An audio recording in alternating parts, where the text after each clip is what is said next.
ওম নমো ভগবতে বাসুদেবায়। জয় শ্রীকৃষ্ণ। রাধে রাধে।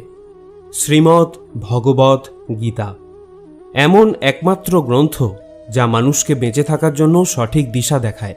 ভগবত গীতা জীবনে ধর্ম, কর্ম এবং প্রেমের পাঠ শেখায়। ভগবত গীতার জ্ঞান মানব জীবন এবং জীবনের পরবর্তী জীবনের জন্য উপযোগী মনে করা হয়। গীতা হল সম্পূর্ণ জীবন দর্শন, আর যে ব্যক্তি একে যথাযথভাবে অনুসরণ করতে পারে সেই ব্যক্তি সর্বশ্রেষ্ঠ হয়। ভগবত গীতায় মোট 18টি অধ্যায় এবং 700টি শ্লোক আছে, যা সবার পক্ষে প্রতিদিন পাঠ করা এবং উপলব্ধি করা সম্ভবপর হয় না। সেই জন্য আজকের অত্যন্ত গুরুত্বপূর্ণ এই ভিডিওতে আমরা ভগবত গীতার 111টি উপলব্ধি নিয়ে কথা বলবো, যেটা জানার পর আপনি শ্রীমদ্ ভগবত গীতার প্রকৃত অর্থ উপলব্ধি করতে পারবেন। তাই আপনি প্রতিদিন এই ভিডিওটি রাতে ঘুমানোর আগে বা সকালে ঘুম থেকে ওঠার পর শুনবেন। তাহলে চলুন এগোনো যাক পৃথিবীর সেই মহাজ্ঞানের ভাণ্ডারের দিকে, যা ভগবান শ্রীকৃষ্ণ স্বয়ং নিজের মুখে বলেছিলেন। শ্রীকৃষ্ণ বলেন, এই সংসার আমারই তৈরি মায়া দ্বারা আচ্ছন্ন। এই সংসার আমার দ্বারাই সৃষ্টি হয়েছে। আমি এই সংসারের পালনকর্তা, আবার আমি সবকিছুর বিনাশও করে থাকি। আমি অতীত, বর্তমান এবং ভবিষ্যতের সকল প্রাণীকে জানি, কিন্তু বাস্তবে আমাকে কেউই জানতে পারে না। ভগবান বলেন, যেমন প্রকাশের জ্যোতি অন্ধকারেও ঝলমল করে, একই রকমভাবে সত্যও ঝলমল করে। এই জন্য মনুষ্যকে সর্বদা সত্যের পথেই থাকা উচিত। মৃত্যু হলো একটি অটল সত্য, যাকে কখনোই পরিবর্তন করা সম্ভব নয়। যখন থেকে এই সংসারে নির্মাণ হয়েছে তখন থেকেই জন্ম ও মৃত্যুর চক্র ঘুরে চলেছে। যেভাবে মনুষ্য তার পুরাতন বস্ত্র পরিত্যাগ করে নতুন বস্ত্র পরিধান করে, একই রকমভাবে আত্মাও পুরাতন জীর্ণ শরীর পরিত্যাগ করে নতুন শরীর ধারণ করে। এটাই হলো প্রকৃতির নিয়ম। এই কঠিন সত্যকে মেনে নিয়ে ভয়মুক্ত হয়ে বর্তমানেই বাঁচা উচিত। নিজের মনের ভেতর থেকে খারাপ গুণগুলিকে পরিত্যাগ করার কথা বলা হয়েছে ভগবত গীতায়। বলা হয়েছে, দম্ভ দর্পভিমানশ্চ ক্রোধ পারুষ্যমেব চ অজ্ঞানম চাভিজাতস্য পার্থ সম্পদমাসুরীম। অহংকার, রাগ, কঠোর বাণী এবং অজ্ঞানতা, এইসব থেকে মনুষ্যকে দূরে থাকা উচিত। সৎ গুণগুলিকে নিজের জীবনে ধারণ করা উচিত। এর ফলে জীবনে পরম শান্তির অনুভূতি হয়। শ্রীকৃষ্ণ আরও বললেন, ন হি জ্ঞানেন সদৃশং পবিত্রমিহ বিদ্যতে। অর্থাৎ এই সংসারে জ্ঞানের মতো পবিত্র আর কোনো কিছুই হতে পারে না। শ্রদ্ধাবান লভতে জ্ঞানম, অর্থাৎ জ্ঞানের প্রতি জিজ্ঞাসা থাকলেই জ্ঞান লাভ করা যায়। জ্ঞানম লব্ধা পরাং শান্তিম অচিরেনাধিগচ্ছতি। জীবনে শান্তি লাভ করার জন্য সাধনা নয়, বরং জ্ঞানের প্রয়োজন হয়। তিনি সমগ্র মানবজাতিকে উদ্দেশ্য করে অর্জুনকে বলেছিলেন, যদি মনকে বশে না করতে পারো তাহলে সেই মন তোমার চরম শত্রু হয়ে উঠবে। যদি সফল হতে চাও তাহলে ভয়কে জয় করো। অর্জুন যখন কৌরবদের বিরুদ্ধে যুদ্ধ করতে রাজি হলেন না, তখন ভগবান শ্রীকৃষ্ণ তাকে বললেন, হত বৈ প্রপয়সী স্বর্গম জিত্বা বভক্ষসে মহিমা তস্মাৎ উত্তিষ্ঠা কৌন্তেয়া যুদ্ধয়া কৃতনিশ্চয়। হে অর্জুন, তুমি নির্ভয়ে যুদ্ধ করো। নিহত হলে স্বর্গ পাবে, আর জিতলে পৃথিবী শাসন করবে। তাই যে কোনো কাজে সফলতা পেতে হলে মন থেকে ভয়কে দূর করতে হবে। কর্মফল নিয়ে পরমেশ্বর ভগবান গীতায় বলেছেন, কর্মণ্যেবাধিকারস্তে মা ফলেষু কদাচনা। গীতার এই শ্লোকে ফলের আকাঙ্ক্ষা ব্যতীত কর্মের আদি ক্ষেত্রের ওপর জোর দেওয়া হয়েছে। আপনি যদি কোনো কাজে সাফল্য চান তবে কর্মে মনোযোগ দিন, তবেই আপনি বিভ্রান্তি ছাড়া কর্ম করতে সক্ষম হবেন। গীতায় বলা হয়েছে, ফল কামনা করে কর্ম করলে কর্মের দিকে কম আর ফলের দিকেই বেশি মনোযোগ থাকে। যতক্ষণ না তুমি নিজের কাছে হেরে যাচ্ছ, ততক্ষণ এই পৃথিবীর কেউ তোমাকে হারাতে পারবে না। দুর্বল তুমি নয়, দুর্বল তোমার সময়, আর সময় প্রত্যেকের পরিবর্তন হয়। যারা প্রকৃত জ্ঞানী ব্যক্তি তারা না তো মৃত ব্যক্তির জন্য শোক করেন, না তো তাদের জন্য শোক করেন যারা জীবিত আছেন। কারণ তিনি জানেন যে মারা গেছে সে আবার জন্ম নেবে, আর যে জীবিত আছে সেও একদিন নিশ্চয়ই মারা যাবে। ভগবান শ্রীকৃষ্ণ বলেন, মনের শান্তির থেকে বড় সম্পদ এই পৃথিবীতে আর কোনো কিছুই নেই। যে ব্যক্তি নিজের মনকে শান্ত রাখতে শিখে গেছে তার থেকে বড় ধনী এই সংসারে আর কোথাও নেই। সময় কখনো মানুষের তৈরি পথে চলে না, মানুষকেই সময়ের তৈরি পথে চলতে হয়। একেই তো নিয়তি বলে। জীবন তখন কঠিন মনে হয় যখন আমরা নিজেকে পরিবর্তন করার পরিবর্তে পরিস্থিতিকে পরিবর্তন করার চেষ্টা করি। কর্মই হলো সবথেকে বড় ধর্ম। ভগবান শ্রীকৃষ্ণ গীতায় অর্জুনকে উপদেশ দিতে গিয়ে বলেছেন, মনুষ্য কর্ম করার জন্যই পৃথিবীতে জন্ম নেয়, আর কর্ম না করে কেউ ক্ষণকালও থাকতে পারে না। পরিণামের কথা চিন্তা না করে মানুষকে নিজের কর্তব্য পালন করে যাওয়া উচিত। ক্রোধ মানুষকে নরকে টেনে নিয়ে যায়। ক্রোধ করার জন্য মানুষের মন অশান্ত হয়ে পড়ে, আবেগের বশবর্তী হয়ে তখন সে নিজেরই ক্ষতি করে। ভগবান শ্রীকৃষ্ণ বলেন, মনুষ্যকে ক্রোধ এড়িয়ে চলতে হবে। যতই রাগ হোক না কেন, নিজেকে নিয়ন্ত্রণ করার প্রচেষ্টা করতে হবে। এই সংসারে আজ যা তোমার আছে, গতকাল তা অন্য কারো ছিল, আগামীকাল তা অন্য কারো হয়ে যাবে। তুমি এই পৃথিবীতে খালি হাতেই এসেছো, আর তোমাকে খালি হাতেই এখান থেকে ফিরে যেতে হবে। মনের ওপর নিয়ন্ত্রণ রাখা অত্যন্ত জরুরি। মানুষের মন বায়ুর মতো চঞ্চল হয়ে থাকে। এই মনের জন্যই মানুষ কাম বাসনার প্রতি আকৃষ্ট হয়ে নিজের লক্ষ্য থেকে ভ্রষ্ট হয়ে যায়। যদি জীবনের সফলতা পেতে হয়, তাহলে মনের ওপর নিয়ন্ত্রণ পাওয়া খুবই জরুরি।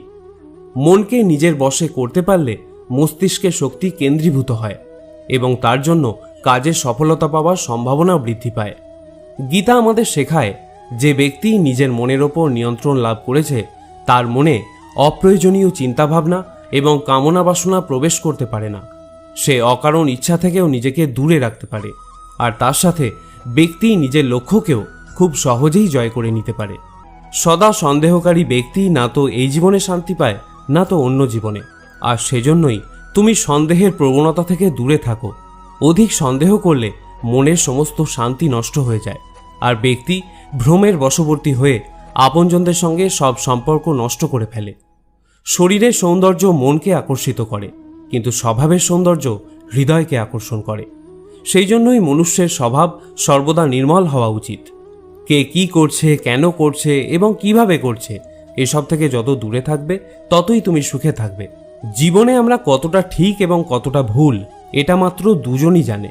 একজন হলেন পরমাত্মা এবং দ্বিতীয়জন হল আমাদের অন্তরাত্মা। ভগবান শ্রীকৃষ্ণ বলেন, যে ব্যক্তির মধ্যে জ্ঞানের অভাব এবং ঈশ্বরে বিশ্বাসের অভাব থাকে, সেই ব্যক্তি জীবনে কখনো আনন্দ এবং সফলতা লাভ করতে পারে না। মানুষের দুঃখের প্রধান কারণই হলো তার মোহ। যে যত বেশি মোহ করবে, সে তত বেশি দুঃখও ভোগ করবে। তোমার আফসোস তোমার অতীতকে পরিবর্তন করতে পারবে না, আবার তোমার দুশ্চিন্তা তোমার ভবিষ্যৎকেও পরিবর্তন করতে পারবে না। সেই জন্যই বর্তমানের আনন্দ উপভোগ করাই সব থেকে সুখের। শ্রীকৃষ্ণ আরও বলেন, যে তোমার পাশে থাকে তুমিও তার পাশে সবসময় থেকো, আর যে তোমার সাথে প্রতারণা করে তাকে তুমি ত্যাগ করো। যে স্থানে তোমার কোনো সম্মান নেই, সেখানে কখনোই যাওয়া উচিত নয়, কারণ এটা করলে লোক তোমাকে বোকা এবং দুর্বল ভাববে।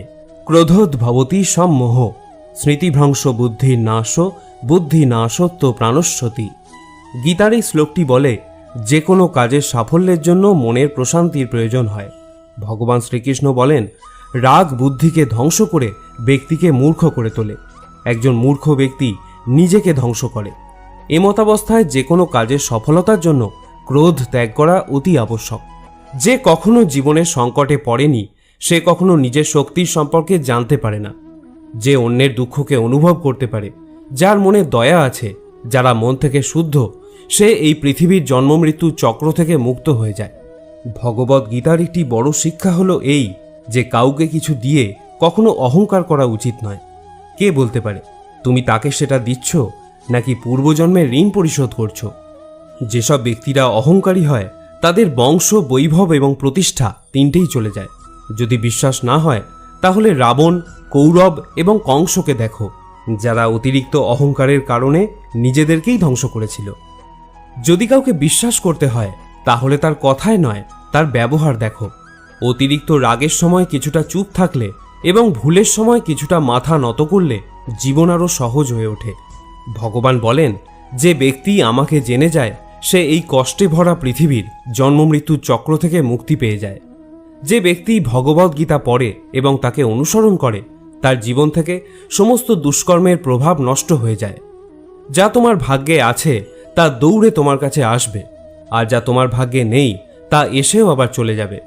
ঝড় যেমন নদীতে থাকা নৌকোকে পথভ্রষ্ট করে দেয়, সেরকমই বাসনা মানুষের বুদ্ধিকে ভ্রষ্ট করে দেয়। যে মানুষ সুখ দুঃখে মান অপমানে শান্ত থাকতে পারে, সেই মানুষ আমার অতি প্রিয়। বুদ্ধিমান ব্যক্তি যখন সম্বন্ধ রাখা বন্ধ করে দেয় তখন বুঝে নেওয়া উচিত যে তার আত্মসম্মানে কোথাও না কোথাও আঘাত লেগেছে। মানুষ এই জন্য দুঃখী নয় যে সে ঈশ্বরের অস্তিত্বকে বিশ্বাস করে না, মানুষ এই জন্য দুঃখী কারণ সে ঈশ্বরের জ্ঞানকে বিশ্বাস করে না। সময় এলে সব কিছুই পাওয়া যায়, সময়ের আগে কোনো কিছু পাওয়ার ইচ্ছাই দুঃখের প্রধান কারণ হয়ে দাঁড়ায়। যারা প্রেমকে জঘন্য বলেন তারা মূর্খ। এই জগৎ প্রেম দিয়েই তৈরি হয়েছে, প্রেমই হলো এই জগতের মেরুদণ্ড। মনুষ্য তার বিশ্বাস এবং চিন্তাভাবনা দ্বারাই তৈরি হয়। যার মনের চিন্তাভাবনা যেমন হয় সেই মানুষ সেরকমই তৈরি হয়। এই সংসারে ভাগ্যের থেকে বেশি এবং সময়ের থেকে আগে না তো কেউ কিছু পেয়েছে আর না কখনো পাবে। মুখ থেকে বেরোনো কথার মধ্যে সংযম থাকা অত্যন্ত জরুরি, কারণ মুখের কথা একজনকে যা আঘাত দিতে পারে সেই আঘাতের ক্ষত কোনোদিন পূরণ করা যায় না। শ্রীকৃষ্ণ বলেন, ধর্মের জন্য লড়াই করতে শেখো, অধর্মের শত্রু হতে শেখো এবং যারা তোমার আপন তাদের জন্য ত্যাগ করতে শেখো। সত্য সর্বদা জলে ভাসমান তেলের মতো হয়। তুমি যতই মিথ্যার জল ঢালো, সত্য সর্বদা ওপরেই থাকবে। জীবনের একটি অমূল্য শিক্ষা, খুব আনন্দের সময় কারোর কাছে কোনো প্রতিজ্ঞা করো না, খুব রাগের সময় কাউকে উত্তর দিও না, আবার যখন খুব দুঃখ হবে তখন কোনো সিদ্ধান্ত নিও না। যদি কোনো মনুষ্য সমগ্র জগৎকে জেনে যায়, সমগ্র সংসারকে জেনে যায়, কিন্তু সে নিজেকে না জানতে পারে, তাহলেও সেই মানুষ নির্বোধ থেকে যায়। যদি কেউ তোমাকে প্রত্যাখ্যান করে তাহলে দুঃখ করো না, কারণ বাস্তবে সে তোমার মূল্য বোঝেনি।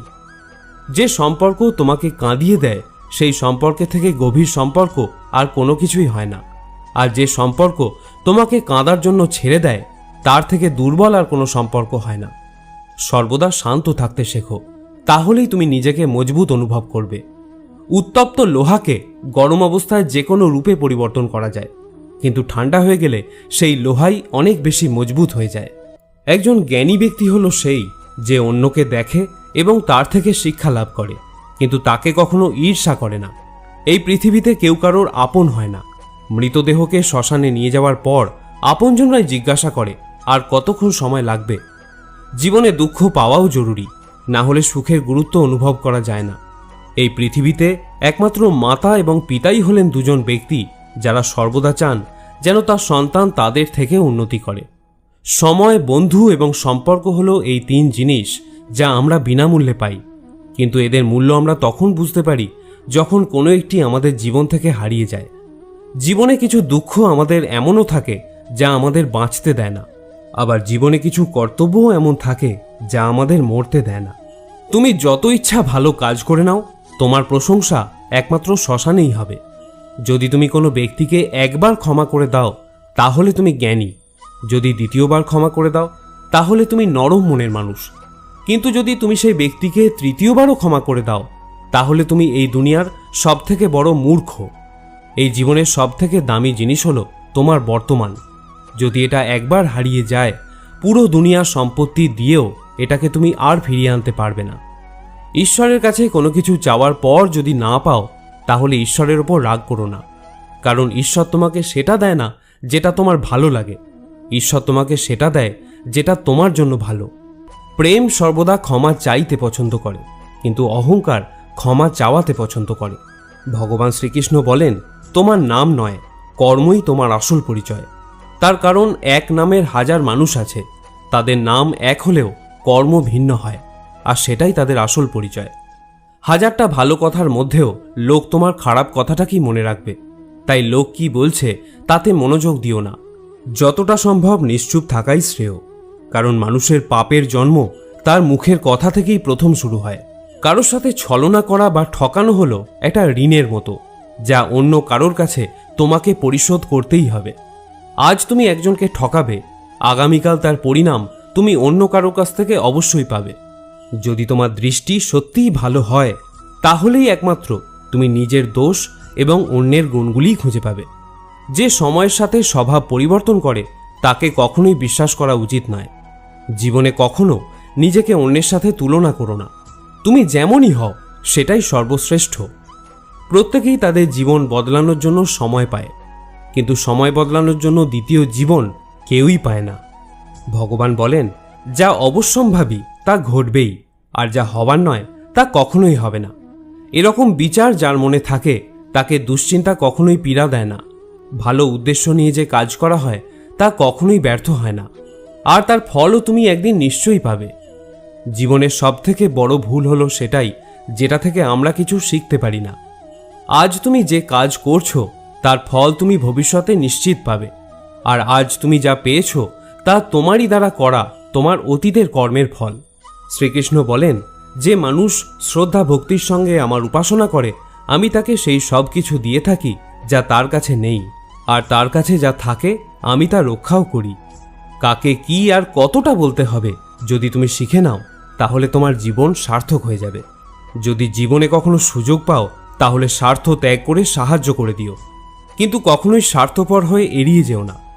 ধর্ম দ্বারা পরিপূর্ণ হৃদয় সর্বদা ধর্মের পরামর্শ দেয়, আর অধর্ম দ্বারা পরিপূর্ণ হৃদয় সর্বদা অধর্মের পরামর্শ দেয়। কোনো রকম দুঃখ কষ্টের মধ্যে তোমাকে এই 7টি গুণ বাঁচাবে: তোমার জ্ঞান, তোমার বিনম্রতা, তোমার বুদ্ধি, তোমার ভিতরের সাহস, তোমার ভালো কর্ম, সত্য কথা বলার অভ্যাস এবং ঈশ্বরে বিশ্বাস। যখন কঠিন সময় আসে তখন ব্যক্তি একা হয়ে যায়, কিন্তু এটাও সত্য যে সেই কঠিন সময় ব্যক্তিকে আরও মজবুত করে দেয়। যে তোমাকে সম্মান দেয় তাকেও তুমি সম্মান দাও। কারো সামর্থ্য দেখে তার সামনে মাথা ঝোঁকানো ভীরুতার লক্ষণ। তোমার সামনে যত বড় কঠিন পরিস্থিতি এসে পড়ুক না কেন, একটা কাজ করবে: নিজের সব কিছু ভগবানকে সমর্পণ করে দাও। ভগবানের ওপর বিশ্বাস সেই ছোট্ট শিশুর মতো করো যাকে হাওয়াতে ছুঁড়ে দিলেও সে হাসতে থাকে। সে ভয় পায় না, কারণ সে জানে যে তুমি তাকে নিচে ফেলে দেবে না। ভগবান শ্রীকৃষ্ণ বলেন, তুমি মন ছোট করো না। যদি আপনজন তোমার থেকে মুখ ফিরিয়েও নেয় আমি তোমার সাথে সবসময় থাকব। কারোর সামনে এতটাও ঝোঁকা উচিত নয় যে সে তোমাকে নিচু শ্রেণীর লোক ভাবতে শুরু করে। মনুষ্য সর্বদা তার ভাগ্যকে দোষারোপ করে, এটা জেনেও যে ভাগ্যের থেকেও বড় হলো তার কর্ম, যেটা তার নিজের হাতেই রয়েছে। জীবনে এমন একজন থাকাও খুব জরুরি যাকে কিছু বলার জন্য ভাষার প্রয়োজন হয় না, হয়তো তাকেই পরমাত্মা বলা হয়। শ্রীকৃষ্ণ বলেছিলেন, মৃত্যুর সময় কোনো ব্যক্তি যদি আমার নাম করতে করতে দেহত্যাগ করে তাহলে সে আমার পরম ধাম প্রাপ্ত হয়। ভগবান শ্রীকৃষ্ণ অর্জুনকে বললেন, হে ভারত, প্রকৃতি আমার গর্ভাধান স্থান। আমি প্রকৃতিতে গর্ভাধান করি, আর তা থেকেই সর্বভূতের উৎপত্তি হয়। মানুষ, দেবতা ও অন্যান্য জনিতে যে সকল শরীর উৎপন্ন হয় আমি তাদের পিতা এবং প্রকৃতি হলেন তাদের মাতা। হে মহাবাহ, সত্য, রজ এবং তম এই 3 গুণ দেহ মধ্যে আত্মাকে আবদ্ধ করে রাখে। এর মধ্যে সত্যগুণ হল নির্মল ও নির্দোষ। এই সত্যগুণ আত্মাকে সুখ ও জ্ঞানের সঙ্গ দিয়ে আবদ্ধ করে রাখে। রজগুণ আত্মাকে রাগ, তৃষ্ণা, আসক্তি প্রভৃতি কর্মাশক্তি দ্বারা আবদ্ধ রাখে, আর তমগুণ হল জীবের ভ্রান্তি ও অজ্ঞানতার কারণ। এই তমগুণ আমোদ, প্রমোদ, আলস্য, নিদ্রা দ্বারা আত্মাকে আবদ্ধ রাখে। যখনই সকল ইন্দ্রিয় দ্বারে জ্ঞানের প্রকাশ হয় বা নির্মল জ্ঞান উৎপন্ন হয় তখন বুঝবে সত্যগুণ বৃদ্ধি পেয়েছে। যখন লোভ লালসা প্রকাশিত হয় তখন বুঝবে রজগুণ বৃদ্ধি পেয়েছে। আর যখন মোহ ঘিরে আসে, বুদ্ধি বিপর্যয় ঘটে এবং কর্তব্যে অনীহা আসে তখন বুঝবে তমগুণ প্রাধান্য পেয়েছে। সত্যগুণ প্রাপ্ত অবস্থায় যদি জীব দেহত্যাগ করে তবে সে স্বর্গলোক প্রাপ্ত হয়। যদি রজগুণ থাকা অবস্থায় দেহত্যাগ করে তবে পরজন্মে কর্মী হয়ে মনুষ্য যোনিতে জন্মগ্রহণ করে। আর যদি তমগুণ অবস্থায় দেহত্যাগ করে তবে বোকা, পাগল অথবা অবিবেকী হয়ে এই জাতীয় বিভিন্ন যোনিতে জন্মগ্রহণ করে। হে অর্জুন, আমি অব্যক্ত রূপে সমস্ত জগৎ ব্যাপিয়ে আছি। সমস্ত জীব সকল আমাতেই অবস্থিত, কিন্তু আমি তাহাতে নই। যেমন আয়নাতে তুমি নিজের প্রতিবিম্ব দেখতে পাও, অর্থাৎ তুমি আয়নার মধ্যেই আছো, কিন্তু আয়না তোমার মধ্যে নেই। হে কৌন্তেয়, কল্পের শেষে সমস্ত জীব আমাতেই বিলীন হয়, আবার কল্পারম্ভে পুনরায় তারা আমার থেকেই নির্গত হয়। আমি নিজ প্রকৃতিকে নিজের বশে রেখে নিজ নিজ কর্ম নিমিত্তে স্বভাব অনুযায়ী জীবগণকে বারবার সৃষ্টি করে থাকি। আমার অধিষ্ঠানের জন্যই এই জগৎ প্রসব হয়, এই জন্যই জগৎ বারবার উৎপন্ন হয়। হে কৌন্তেয়, যারা অন্য দেবতায় ভক্তিযুক্ত হয়ে পূজা করে তারাও আমাকেই পূজা করে, কিন্তু তারা শাস্ত্রবিধি অমান্য করে। আমি সর্বযজ্ঞের ফলদাতা ও ভোক্তা এই তত্ত্ব জানে না বলেই তারা পুনরায় সংসারে পতিত হয়। যারা দেবগণের পূজা করেন তারা দেবলোক, যারা পিতৃগণের পূজা করেন তারা পিতৃলোক, যারা যক্ষ রক্ষাদিগের পূজা করেন তারা ভূত লোক প্রাপ্ত হন, কিন্তু যারা আমার ভজনা করেন তারা আমাকেই প্রাপ্ত হন। যিনি আমাকে পত্র, পুষ্প, ফল, জল ইত্যাদি ভক্তিপূর্বক দান করেন, আমি সেই ভক্তের উপহার গ্রহণ করে থাকি। ভগবান শ্রীকৃষ্ণ দেহের সঙ্গে আত্মার সম্পর্ককে খুব সুন্দরভাবে ভগবদ্গীতায় তুলে ধরেছেন। জীবের মূল সত্তা কি, দেহের সাথেই বা আত্মার সম্পর্ক কি, আত্মার স্বরূপ কি, এই সকল জটিল বিষয়বস্তু খুব সূক্ষ্মভাবে ভগবান শ্রীকৃষ্ণ গীতায় তুলে ধরেছেন আমাদের মূল সত্তাকে অবগত করার মানসে। প্রথমেই আত্মার স্বরূপ সম্পর্কে ভগবান ধারণা দিচ্ছেন, অন্তবন্তু ইমে দেহা নিত্য শক্তা শরীরিন অনাসীন প্রমেয়স্য তস্মাৎ যুদ্ধস্য ভারত। আত্মা যে দেহকে আশ্রয় করে অবস্থান করেন সেই দেহ নশ্বর বলে কথিত হয়েছে, কিন্তু আত্মা হলো অবিনশ্বর। তাহলে এখন এই প্রশ্নের উত্তর খুঁজতে হবে যে আমি আসলে কে। দেহটা যদি নশ্বরই হয় তাহলে তো তার ধ্বংস অনিবার্য। তাহলে আমি ধ্বংস হয়ে গেলে কর্মফলের ভোগটা কার? এই প্রশ্নের উত্তরটা কিন্তু ভগবানের এই শ্লোকে স্পষ্টভাবেই প্রতীয়মান হয়। দেহটা যেহেতু নশ্বর তাই এই দেহটা আমি নই, যেহেতু আত্মা অবিনশ্বর ও নিত্য তাই আত্মাটাই হচ্ছে আমি। আমার মূল সত্তা হলো আমি এক আত্মা যে একটি দেহকে আশ্রয় করে আছি। দেহটা আত্মার একটি আবরণ মাত্র, যেটা ভগবান আরও স্পষ্ট করে বলেছেন, বাসাংসি জীর্ণানি যথা বিহায় নবানি গৃহ্ণাতি নরপরাণি তথা শরীরানি বিহায় জীর্ণান্ন ন্যান্নি সংজাতি নবানি দেহি। যেরকম মনুষ্য তার পুরাতন বস্ত্রগুলি ত্যাগ করে নতুন বস্ত্র ধারণ করে, সেইরূপ জীবাত্মাও পুরাতন শরীর ত্যাগ করে নতুন দেহ ধারণ করে। বর্তমানে আমি এই দেহকে আশ্রয় করে আছি, আবার কোনো এক সময় পুরাতন বস্ত্রের মতোই এই দেহকে পরিত্যাগ করে কর্মফল অনুযায়ী নতুন একটি দেহ আমি ধারণ করব। এটাই হলো প্রকৃতির বিধান। এখানে কিন্তু ভগবান আমাদের জীবাত্মা বলে সম্বোধন করেছেন। এর মানে হলো আমি হলাম আত্মা, তবে জীবাত্মা। আর পরমেশ্বর ভগবান যেহেতু সর্বভূতে অবস্থান করেন তাই তিনি হলেন পরমাত্মা। যেহেতু আমার জন্ম হয়েছে তাই আমার মৃত্যু অবশ্যম্ভাবী, কিন্তু জন্ম ও মৃত্যু কোনো সৃষ্টি বা বিনাশ নয়। গীতার ভাষায় এটা দেহ পরিবর্তন করার একটা নিয়ম মাত্র। জাতস্য হি ধ্রুব মৃত্যু ধ্রুবম জন্ম মৃতস্য চ তস্মাৎ পরিহার্য অর্থে নতম সচিতুম অর্হসি। যার জন্ম হয়েছে তার মৃত্যু নিশ্চিত, আবার যার মৃত্যু হয়েছে তার জন্ম হওয়াও নিশ্চিত। সুতরাং যা অবশ্যম্ভাবী তার জন্য আমাদের শোক করা উচিত নয়।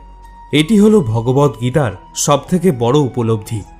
যারা এই শরীরকে সর্বস্ব বলে মনে করেন তারাই কেবল দুঃখ ভোগ করেন, কিন্তু যারা জানেন এই শরীরটা আমি নই, আমি জীবাত্মা, আমার বিনাশ নেই, তারা কখনো কোনো কষ্টে ব্যথিত হন না বা অধিক আনন্দে প্রভাবিতও হন না। বিষয় চিন্তা করতে করতে মানুষের তাতে আসক্তি জন্মায়।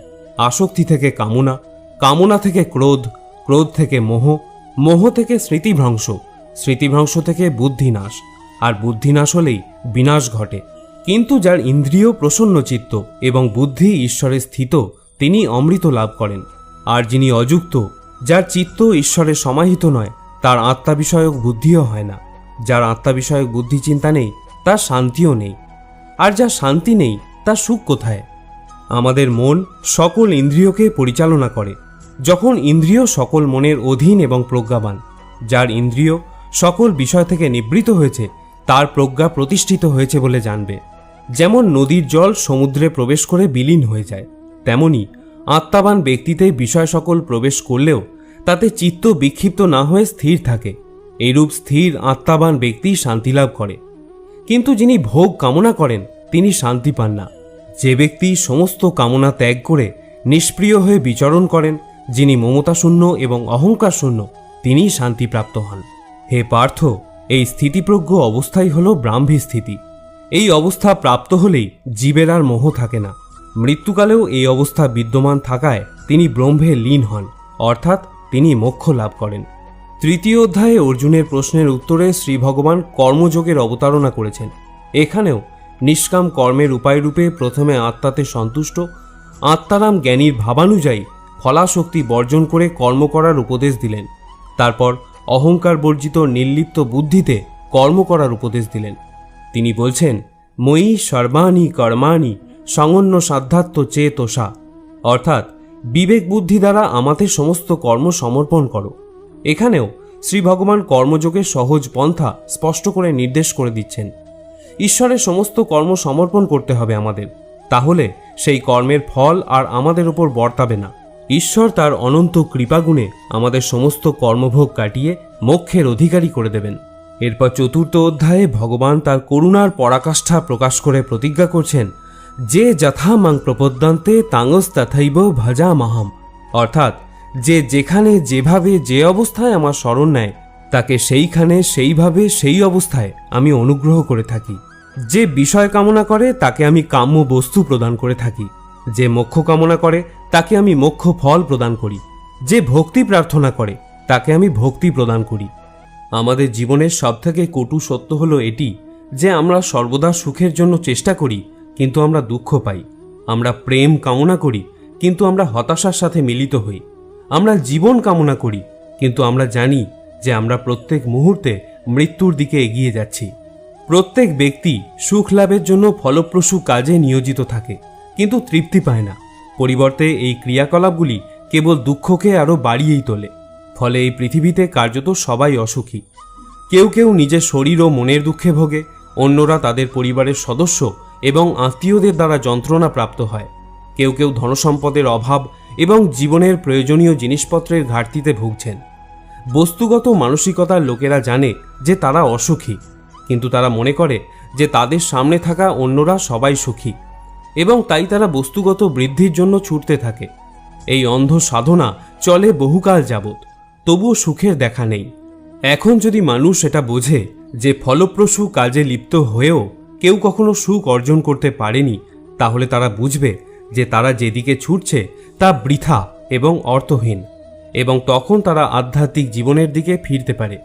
যাদের বুদ্ধি আধ্যাত্মিক জ্ঞানে স্থির হয়ে গেছে তারা বোঝে যে ভগবানই সবকিছুর পরম ভোগদাতা।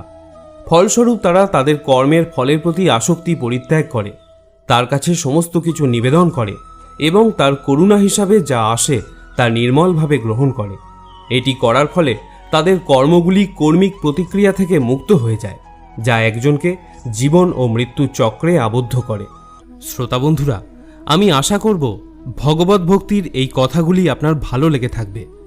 সনাতন ধর্মকে আরও বেশি বেশি করে প্রচারের নিমিত্ত গীতার এই সার কথা আপনার আপনজনদের সাথেও শেয়ার করুন, যাতে তারাও পরমাত্মার স্নেহ ছায়ায় অপার শান্তি লাভ করতে পারে এবং আপনারও তাতে মঙ্গল হয়। আপনাকে অনুরোধ করব ভিডিওটিতে একটি লাইক অবশ্যই করবেন। আজ এখানেই আলোচনা শেষ করছি। সকলে ভালো থাকুন, সুস্থ থাকুন এবং গীতা প্রচার করতে থাকুন। জয় শ্রীকৃষ্ণ।